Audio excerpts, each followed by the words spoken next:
안녕하세요. 저는 올해 55세 평범한 회사원입니다. 아니, 평범했던 회사원이었다고 해야 맞겠네요. 지금의 저는 3년 전의 저와는 완전히 다른 사람이거든요. 25년간 같은 회사를 다니며 성실하게 살았습니다. 결혼 26년째, 아내와 대학생 아들 하나. 그야말로 평범한 가정의 가장이었어요. 매일 아침 7시에 일어나서 출근하고 저녁 8시에 퇴근해서 TV 보고 잠드는 일상. 주말엔 아내와 마트 가고 가족과 외식하는 그런 삶이었습니다. 하지만 52세 되던 해봄, 제 인생이 송두리째 바뀌는 일이 일어났어요. 아내가 2년 동안 숨겨온 충격적인 비밀이 우연히 발각되면서 말입니다. 그 비밀 때문에 결국 26년 결혼 생활을 정리하게 됐죠. 지금 돌이켜보면 그 사건이 저에게는 오히려 축복이었습니다. 52년을 살면서 처음으로 진짜 제 자신을 찾게 됐거든요. 어떻게 그럴 수 있었는지 지금부터 그 이야기를 들려드리겠습니다. 2019년 초부터 아내에게서 미묘한 변화가 느껴졌습니다. 그때 나는 그런 변화를 단순히 갱년기 증상이려니 생각했어요. 지금 생각해보면 정말 둔감했던 것 같습니다. 가장 눈에 띈 건 아내의 외출이 부쩍 늘어났다는 점이었어요. 평소 집에서 드라마 보는 걸 좋아하던 아내가 갑자기 문화센터에 다닌다고 하더라고요. 월요일엔 요가, 화요일엔 서예, 목요일엔 독서 모임이라고 했습니다. 처음엔 좋은 일이라고 생각했어요. 아내가 그동안 집에만 있다가 새로운 취미를 찾은 것 같아서 오히려 기특했거든요. 그런데 조금씩 이상한 점들이 눈에 들어왔습니다. 외출할 때마다 화장을 진하게 하고 나가는데 돌아오면 항상 피곤해하며 바로 방에 들어가 버리는 거예요. 저녁 식사 준비도 예전만큼 정성스럽게 하지 않았고 식욕도 많이 줄어든 것 같았습니다. 2019년 6월 어느 날 퇴근길에 우연히 아내를 봤어요. 버스 정류장에서 기다리고 있는데 평소 보던 모습과는 확연히 달랐습니다. 어깨가 축 처져 있고 얼굴이 많이 야윈 것 같았어요. 그날 집에 와서 물어봤습니다. 어디 아픈 데가 있냐고. 아내는 그냥 요즘 잠을 잘 못 자서 그렇다고 했어요. 갱년기 때문에 몸이 무겁고 피곤하다고 하더라고요. 병원에 한번 가보라고 했더니 이미 갔는데 별다른 문제는 없다고 하더군요. 그 말을 듣고 안심했습니다. 여름이 지나고 가을이 되면서 아내의 외출은 더욱 잦아졌어요. 이제는 주말에도 나가는 일이 많아졌습니다. 친구들과 등산을 간다거나 전시회를 본다거나. 처음엔 좋아 보였는데 가끔 아내 표정에서 뭔가 무거운 그림자 같은 걸 느꼈어요. 마치 큰 짐을 혼자 지고 있는 것 같은 느낌이었습니다. 그해 겨울, 아내가 머리를 짧게 자르고 왔어요. 원래 긴 머리를 고수하던 사람인데 갑자기 숏컷으로 바꾸더라고요. 왜 잘랐냐고 물어보니 관리가 힘들어서 그렇다고 했습니다. 그때도 별다른 의심을 하지 않았어요. 지금 돌이켜보면 그 모든 게 신호였는데 말입니다. 그런 변화들이 1년 가까이 계속됐지만 나는 여전히 눈치채지 못했습니다. 아니, 정확히는 눈치채려 하지 않았던 것 같아요. 평범한 일상이 계속되길 바랐거든요. 그때만 해도 우리 집에 그런 큰 비밀이 숨겨져 있을 거라곤 꿈에도 생각하지 못했습니다. 2020년 4월 18일 토요일 오후였습니다. 그날이 제 인생의 분기점이 됐어요. 아내는 평소처럼 친구와 쇼핑을 간다고 나갔고 아들은 도서관에 공부하러 간 상태였습니다. 집에 혼자 남은 저는 오랫동안 미뤄뒀던 서재 정리를 하기로 했어요. 서재 책상 서랍을 정리하다가 아내가 사용하던 공간에서 봉투 하나를 발견했습니다. 평소 같으면 그냥 넘어갔을 텐데 그날은 왜인지 궁금해서 열어봤어요. 그 안에서 나온 건 병원 진료비 계산서였습니다. 처음 본 계산서에는 2018년 10월이라고 적혀 있었어요. 금액이 상당했습니다. 한 번에 320만 원. 무슨 검사를 받았길래 이런 금액이 나올까 싶어서 자세히 봤는데 그 순간 온몸에 소름이 돋았습니다. 진료 과목에 유방외과라고 적혀 있었거든요. 손이 떨리기 시작했어요. 더 자세히 보니 조직검사라고 되어 있더라고요. 그게 뭔지 대충 알 정도는 됐으니까. 암이 의심될 때 하는 검사 아닌가요? 아내가 나한테는 한 번도 말한 적이 없는데 말입니다. 봉투 안에는 그 계산서만 있는 게 아니었어요. 2018년 말부터 2020년 초까지 거의 1년 반 동안의 병원 서류들이 차곡차곡 들어 있었습니다. 유방암 2기 진단서, 항암 치료 계획서, 수술 동의서까지. 제가 전혀 모르고 있던 사이에 아내가 암 진단을 받고 수술까지 받았다는 얘기였어요. 그 순간 머릿속이 하얘졌습니다. 1년 반 동안 아내가 혼자 이런 일을 겪고 있었다는 게 믿어지지 않았어요. 항암 치료를 받으면서도 저한테는 친구 만나러 간다고 거짓말을 했던 거죠. 치료비만 해도 지금까지 계산해보니 5천만 원이 넘더라고요. 손에 든 서류들을 보면서 여러 가지 감정이 한꺼번에 밀려왔습니다. 미안함, 화, 배신감, 걱정이 뒤섞여서 정리가 안 됐어요. 왜 말하지 않았을까? 나를 믿지 못했을까? 아니면 정말 나한테 짐이 되기 싫어서였을까? 그때 문득 지난 1년 반 동안의 아내 모습들이 떠올랐습니다. 갑자기 늘어난 외출, 피곤해하는 모습, 식욕 부진, 짧게 자른 머리까지 모든 퍼즐이 맞춰지는 순간이었어요. 아내는 항암 치료로 인한 탈모를 숨기려고 미리 머리를 자른 거였고, 외출한다고 하면서 실제로는 병원에 가고 있었던 거죠. 2시간 정도 서재에 앉아서 그 서류들을 하나하나 읽어봤습니다. 의학 용어들이 어려워서 이해하기 힘든 부분도 많았지만 대략적인 상황은 파악할 수 있었어요. 다행히 조기 발견돼서 수술이 성공적으로 끝났고 항암 치료도 거의 마무리 단계라는 내용이 최근 서류에 적혀 있었습니다. 아내가 집에 돌아올 때까지 어떻게 기다렸는지 모르겠어요. 평생 이렇게 긴 시간이 또 있을까 싶었습니다. 어떻게 말을 꺼내야 할지, 뭐라고 해야 할지 머릿속이 복잡했어요. 1년 반 동안 모르고 있던 제 자신이 바보 같기도 하고 아내가 왜 숨겼는지도 이해가 안 됐습니다. 저녁 7시쯤 아내가 돌아왔어요. 평소와 다름없는 표정으로 쇼핑한 얘기를 하더라고요. 그 모습을 보니 더 답답했습니다. 지금 이 순간에도 계속 거짓말을 하고 있다는 게 참을 수 없었어요. 저녁을 먹으면서도 계속 고민했습니다. 어떻게 말을 꺼내야 할까? 아내는 평소와 다름없이 오늘 만난 친구 얘기를 하더라고요. 백화점에서 세일을 해서 블라우스 하나 샀다는 둥, 카페에서 새로 나온 디저트가 맛있었다는 둥. 그런 얘기를 들으면서도 속으로는 화가 나고 있었어요. 아들이 방에 들어간 후 거실에서 아내와 단둘이 있게 됐습니다. 그때까지도 망설이고 있었는데 아내가 내일은 또 어디 간다는 얘기를 하는 걸 듣고 참을 수 없었어요. 언제까지 이렇게 속고 살아야 하나 싶었거든요. 조심스럽게 운을 뗐습니다. 오늘 서재 정리를 하다가 뭔가를 발견했다고. 아내 표정이 순간 굳어지는 게 느껴졌어요. 아마 무슨 얘기인지 눈치챈 것 같았습니다.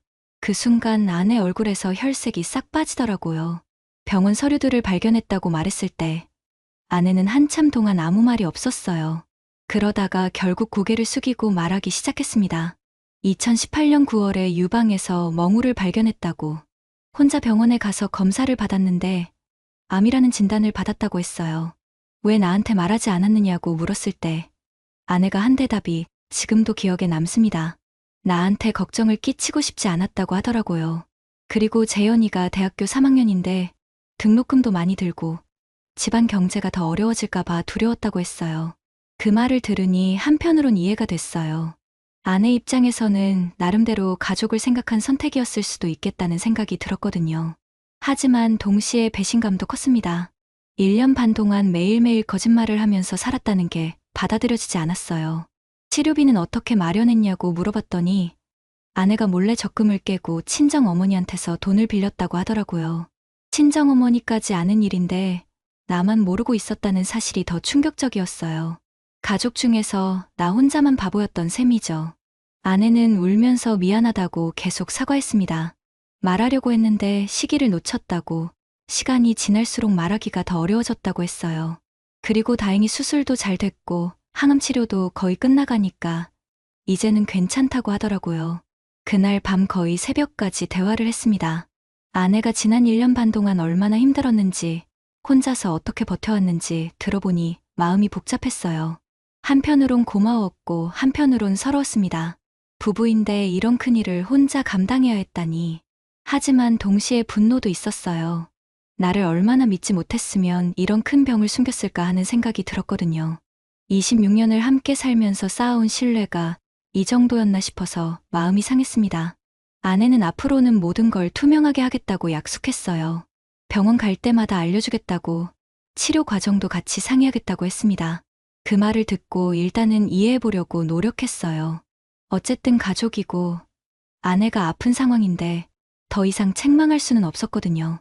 그때만 해도 이 일이 우리 결혼 생활의 끝을 가져올 거라곤 상상도 못했습니다.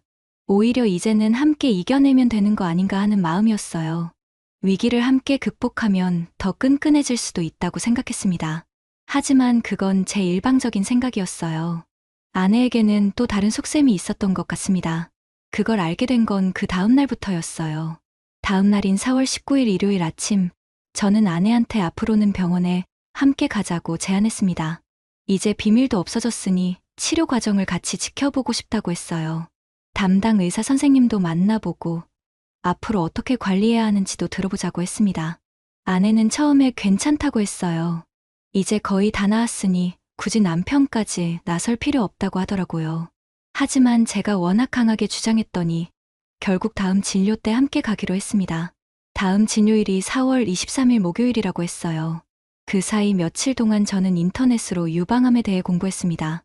이기가 어느 정도 단계인지, 항암 치료는 어떤 과정으로 진행되는지, 완치율은 어느 정도인지, 몰랐던 의학 정보들을 하나둘 알아가면서 아내가 얼마나 힘든 시간을 보냈는지 실감할 수 있었어요. 목요일 오전, 드디어 아내와 함께 병원에 갔습니다. 강남에 있는 큰 종합병원이었어요. 유방외과 대기실에 앉아 있는데 생각보다 환자가 많더라고요. 젊은 여성부터 나이 드신 분들까지. 아내도 저런 분들과 함께 1년 반 동안 치료받았다는 게 새삼 대단하다고 생각했습니다. 담당 의사는 50대 초반의 여의사분이었어요. 아내를 보더니 반갑게 인사하면서 많이 좋아졌다고 하더라고요. 그리고 저한테는 지금까지 혼자 치료받느라 정말 고생 많았다고, 이제라도 함께 와주셔서 다행이라고 했습니다. 그런데 진료를 받으면서 충격적인 사실을 또 알게 됐어요. 의사 선생님이 말씀하시기를 아내가 처음에 항암 치료를 거부했던 적이 있다고 하는 거예요. 수술은 받겠지만 항암 치료는 부작용이 심해서 받기 싫다고 했다고 하더라고요. 그 얘기를 듣는 순간 등골이 오싹해졌습니다. 항암 치료를 거부했다는 건 사실상 치료를 포기한 것과 같은 거 아닌가요? 아내가 그런 생각까지 했었다니. 옆에 앉은 아내를 보니 고개를 숙이고 있더라고요. 의사 선생님은 다행히 설득해서 항암 치료를 시작했다고 하면서 환자분이 가족의 지지가 있으면 치료 효과가 훨씬 좋아진다고 했어요. 앞으로 남편분이 함께 하시니 더 좋은 결과가 있을 거라고 격려해 주시더라고요. 진료가 끝나고 병원을 나오는 길에 아내한테 물어봤습니다. 왜 항암 치료를 거부하려 했냐고. 아내는 그때 정말 무서웠다고 하더라고요. 항암제 부작용으로 머리가 빠지고 속이 계속 메스껍고 몸이 너무 아픈데 혼자 감당하기가 힘들었다고 했어요. 그 말을 듣고 나니 미안한 마음이 더 컸습니다.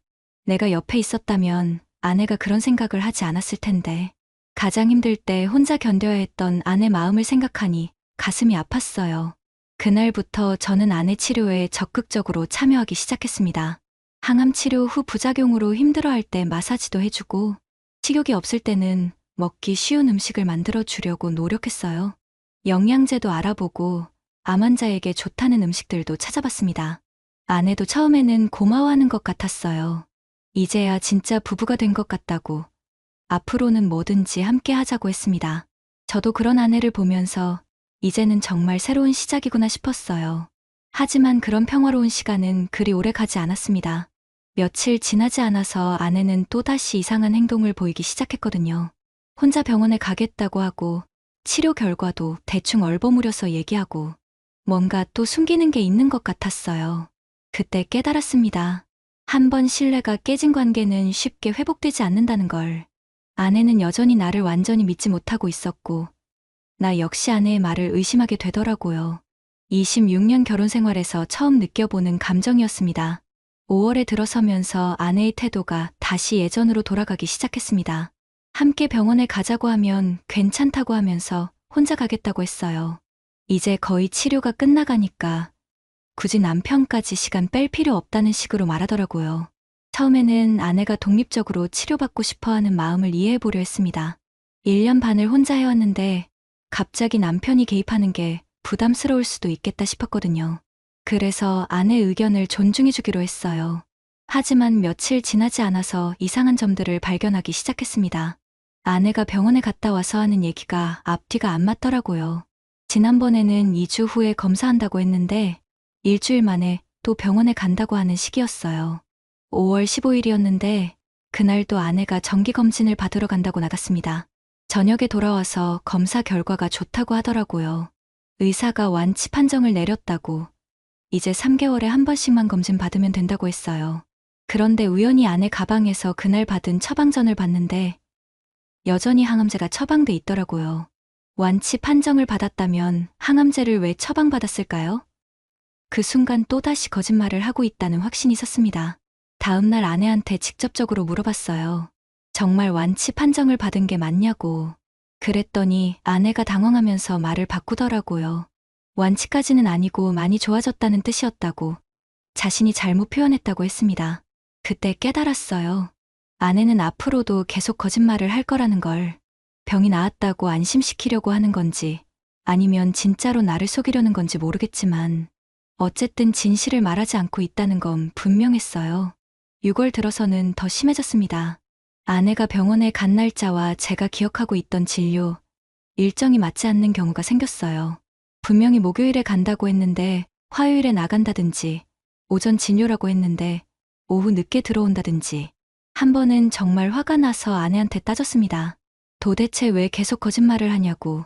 이제는 나를 믿고 진실을 말하라고 했어요. 그랬더니 아내가 울면서 사과하더라고요. 습관적으로 그렇게 된 것 같다고. 앞으로는 정말 정직하게 하겠다고 했습니다. 하지만 그 다음 주에도 똑같은 일이 반복됐어요. 병원에서 받은 서류들을 숨기려고 하고 치료비 영수증도 제대로 보여주지 않았습니다. 저한테는 괜찮다고 하면서도 몰래 인터넷으로 암 재발에 대한 정보를 찾아보고 있더라고요. 그 모습을 보면서 정말 답답했습니다. 부부 사이에 이런 식으로 계속 숨기고 속이면서 어떻게 살아가란 말인가요? 26년을 함께 살았는데도 나를 이렇게 믿지 못하는 아내가 원망스러웠어요. 더 힘든 건 아내뿐만 아니라 아들까지도 엄마 편을 든다는 거였습니다. 재현이한테 엄마가 자꾸 거짓말을 한다고 얘기했더니 엄마가 아픈데 왜 그런 식으로 몰아세우냐고 하더라고요.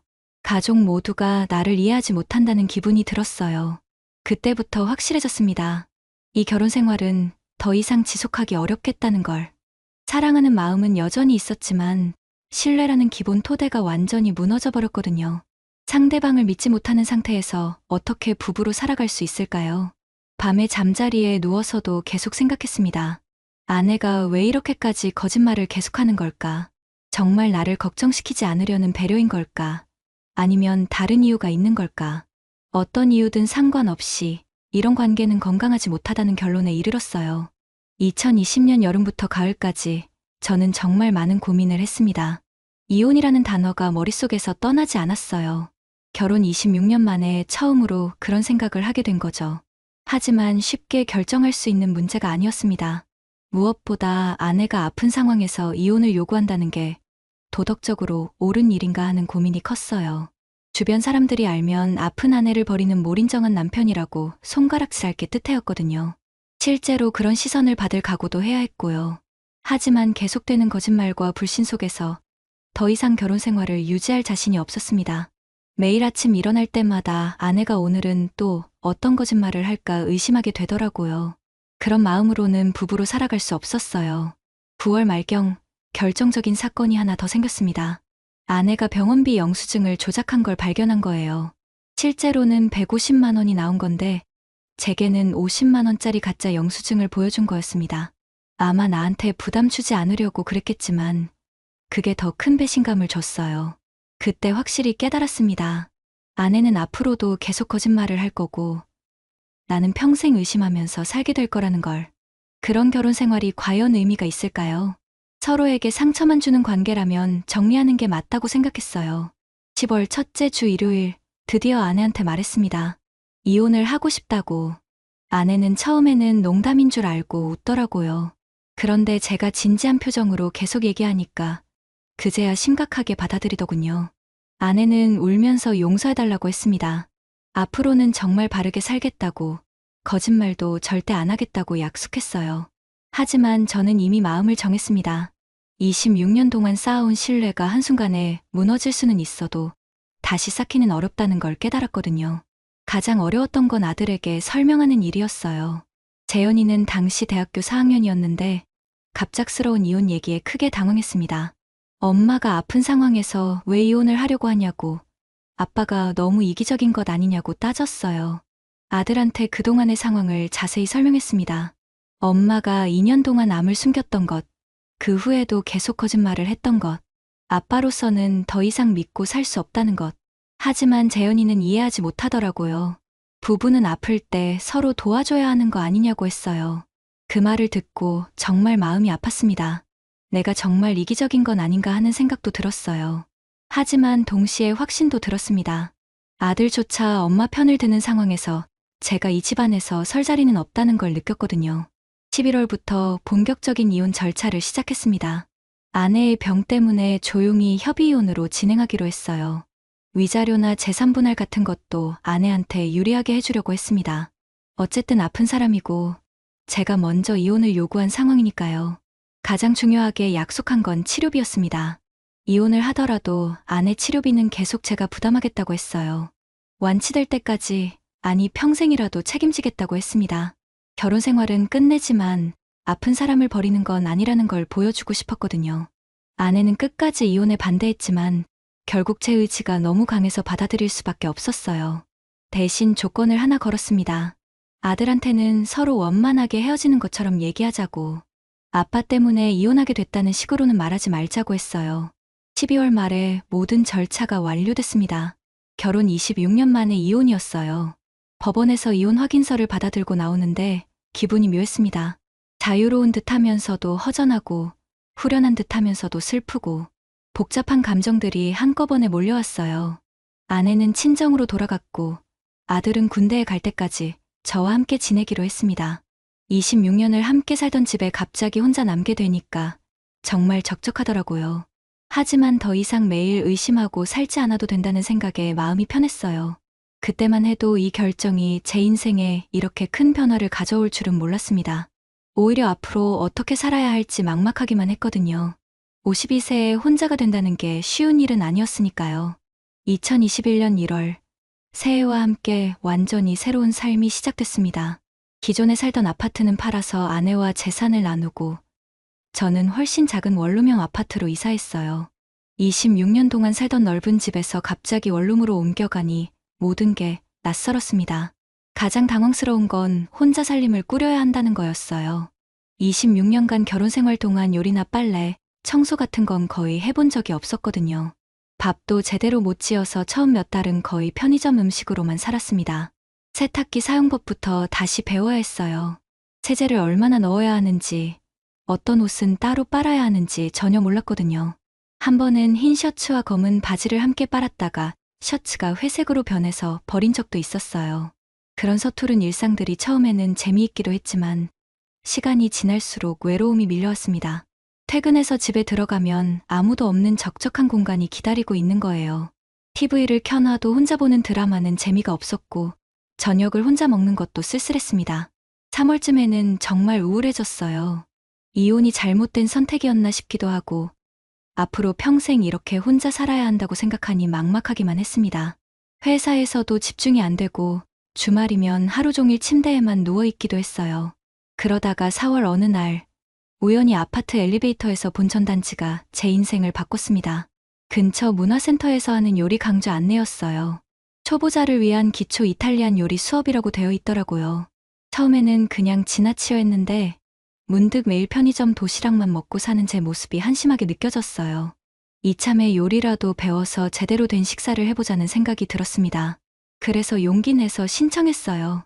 첫 수업날이 4월 15일이었는데 가면서도 정말 어색했어요. 수강생 15명 중에 남자는 저 혼자였거든요. 나머지는 모두 40에 50대 주부분들이었습니다. 처음에는 어디에 끼지도 못하고 혼자 서 있기만 했어요. 그런데 수업이 시작되고 직접 요리를 해보니 생각보다 재미있더라고요. 파스타 면을 삶고 토마토 소스를 만들고 치즈를 갈아서 뿌리고 손으로 직접 뭔가를 만든다는 게 이렇게 즐거운 일인 줄 몰랐어요. 첫 작품이 까르보나라 파스타였는데 제가 만든 음식을 먹어보니 감동이었습니다. 물론 맛은 서툴렀지만 제 손으로 직접 만든 요리를 먹는다는 게 이렇게 뿌듯할 줄이야. 그날 집에 와서 혼자 또 만들어 먹었어요. 요리 수업을 다니면서 자연스럽게 다른 수강생들과도 친해졌습니다. 처음에는 어색해하던 주부분들도 나중에는 저를 아들같이 예뻐해 주시더라고요. 요리 비법도 알려주시고 좋은 재료 파는 곳도 소개해 주시고 특히 김혜자 씨라는 분이 많이 도와주셨어요. 같은 아파트 단지에 사시는 분이었는데 이혼 후 혼자 사는 저를 안쓰럽게 보셨나 봅니다. 가끔 집에서 만든 반찬을 나눠주시기도 했어요. 6월이 되자 기초 과정이 끝나고 중급 과정을 신청했습니다. 이제는 리조또나 뇨끼 같은 좀 더 복잡한 요리에도 도전하게 됐어요. 집에서도 매일 새로운 요리를 시도해봤습니다. 실패하는 경우도 많았지만 그것도 나름 재미있었어요. 요리를 배우면서 제 생활 패턴이 완전히 바뀌었습니다.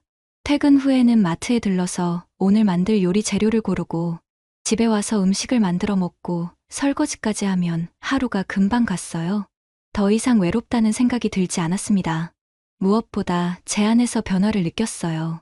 이혼 직후에는 앞으로 어떻게 살아야 할지 막막했는데 이제는 새로운 걸 배우고 도전하는 게 즐겁더라고요. 52세에도 이런 새로운 시작이 가능하다는 걸 깨달았습니다.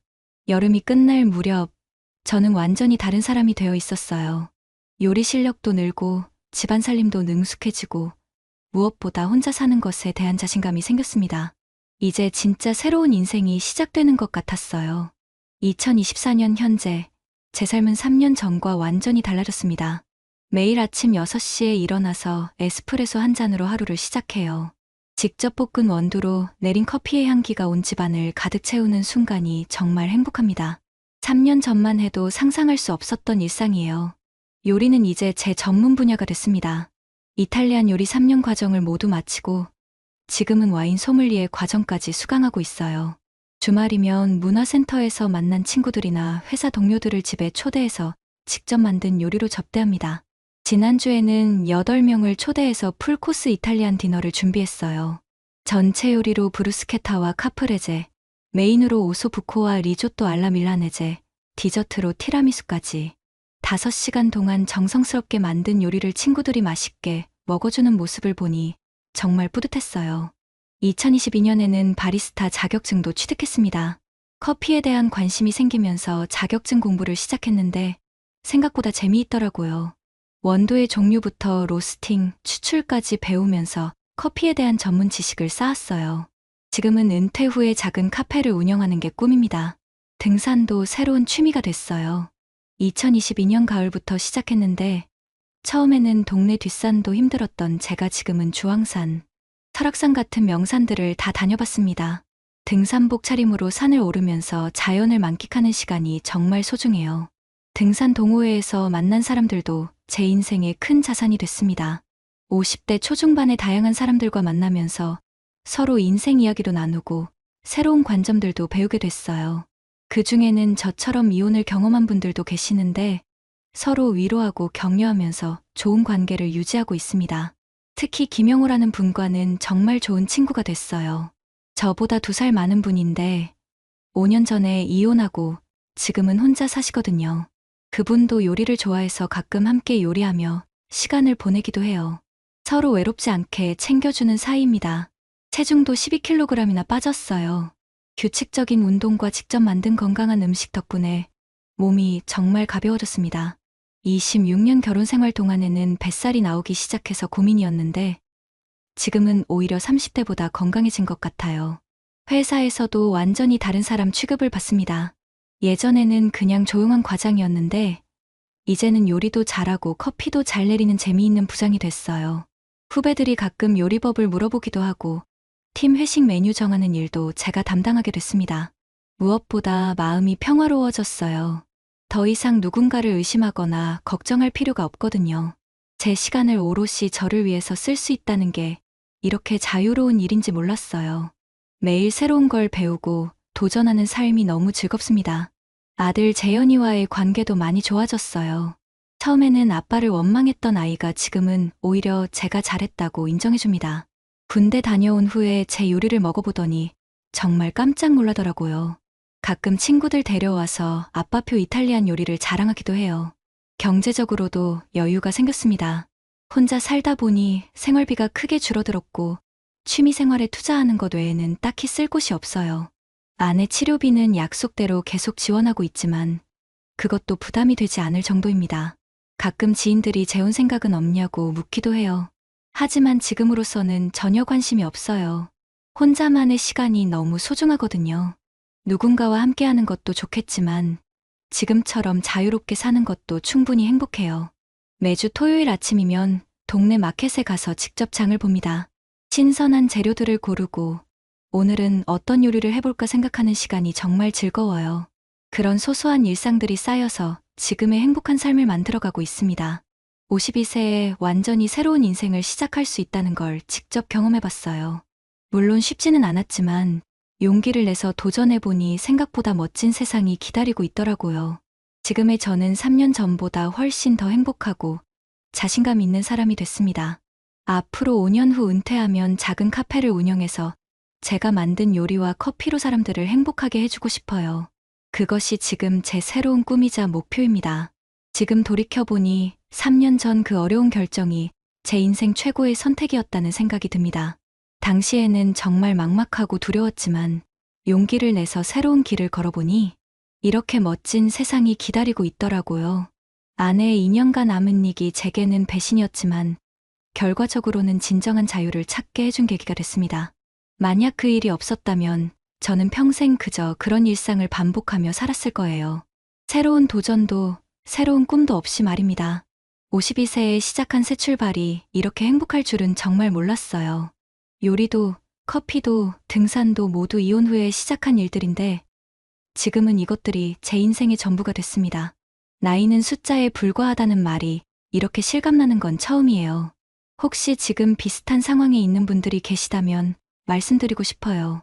두려워하지 마세요. 중년에도 얼마든지 새로운 시작이 가능합니다. 위기가 오히려 기회가 될 수 있고 혼자여도 충분히 행복할 수 있어요. 가장 중요한 건 용기를 내는 겁니다. 제 경험이 누군가에게 작은 희망이라도 될 수 있다면 좋겠습니다. 인생은 생각보다 길고 새로운 꿈을 꾸기에도 전혀 늦지 않았거든요. 구독자님들, 오늘 사연 댓글로 공유해 다른 분들과 함께 의견 나눠보세요. 저도 읽어보며 소통하겠습니다.